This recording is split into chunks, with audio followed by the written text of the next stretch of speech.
فرما دیتا ہے. اگلی حدیث، یہ حدیث بھی حضرت عبداللہ ابن مسعود رضی اللہ تعالیٰ عنہ سے مروی ہے.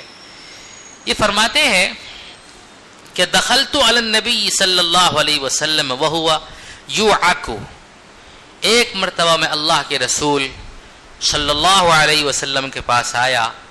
فقلت، تو میں نے کہا یا رسول اللہ انک توعک وعکا شدیدا. اللہ کے رسول صلی اللہ علیہ وسلم کے پاس آئے، کہتے تو حضور کو بخار چڑھ رہا تھا. تو انہوں نے کہا یا رسول اللہ آپ کو تو بڑا سخت بخار ہے. بخار تو چہرے سے دیکھ جاتا ہے نا؟ نہیں دیکھتا؟ دیکھتا ہے. عام طور پہ بخار کا اثر چہرے سے ظاہر ہو جاتا ہے. اور بخار اگر تیز کا ہو، شدید ہو، تو سامنے والوں کو احساس کیوں نہیں ہوگا؟ اور حضور پاک صلی اللہ علیہ وسلم کا تو چہرہ انور آپ کا ایسا تھا کہ وہاں تو حالات کا تغیر بھی پہچانا جا سکتا تھا.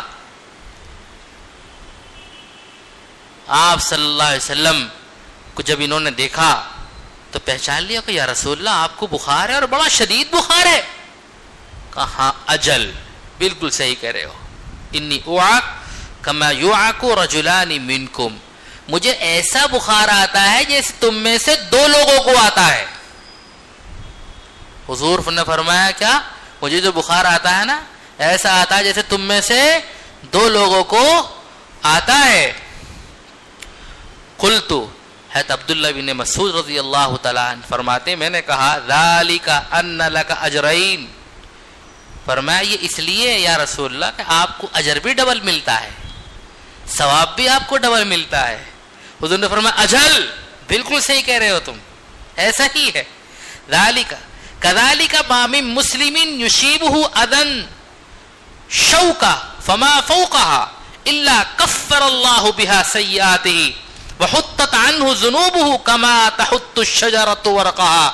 حضور نے فرمایا بالکل اسی طرح کسی بھی مسلمان کو جب بھی کوئی تکلیف پہنچتی ہے، یہاں تک کہ کانٹے چبھنے جیسی چیز اس کو اگر پہنچتی ہے، تو اللہ تعالیٰ اس کے بدلے میں اس کی خطائیں معاف فرما دیتا ہے اور اس کے گناہ اس طرح جھڑ جاتے ہیں جس طرح درخت اپنے پتے جھاڑ دیتا ہے. کما تحط الشجرۃ ورقها، جیسے درخت اپنے پتے جھاڑتا ہے ایسے ہی بیماری سے، تکلیف سے، بخار سے انسان کے گناہ جھڑ جاتے ہیں. تو جب انسان کو بخار ہو تو پریشان نہ ہو.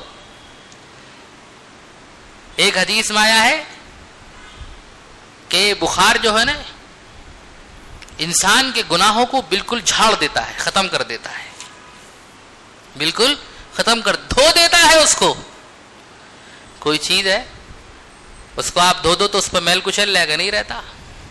بالکل اسی طریقے سے ایمان والا جب اس کو بخار چڑھتا ہے تو بخار سے وہ گناہوں سے بالکل پاک صاف ہو جاتا ہے، سارے گناہ جھڑ جاتے. تو پریشان ہونے کی ضرورت نہیں ہے. بہت سے لوگ بہت او آ کرتے ہیں بخار میں، بڑے پریشان ہوتے ہیں، شکوے شکایتیں کرتے ہیں، واویلا کرتے ہیں، تکلیفوں کا اظہار کرتے ہیں. ایسے موقع پر اللہ کی طرف رجوع کرو. کس کی طرف رجوع کرو؟ اللہ کی طرف رجوع کرو. جب بھی تکلیف آئے، مصیبت ہے، فوراً اپنے اللہ سے کہو اللہ ہماری اس بیماری کو ہماری اصلاح کا ذریعہ بنا دے. کیا دعا مانگو؟ اللہ ہماری اس بیماری کو، ہماری اس تکلیف کو ہماری اصلاح کا ذریعہ بنا دے، اپنے قرب کا ذریعہ بنا دے، اپنے پیار میں اضافہ فرما دے.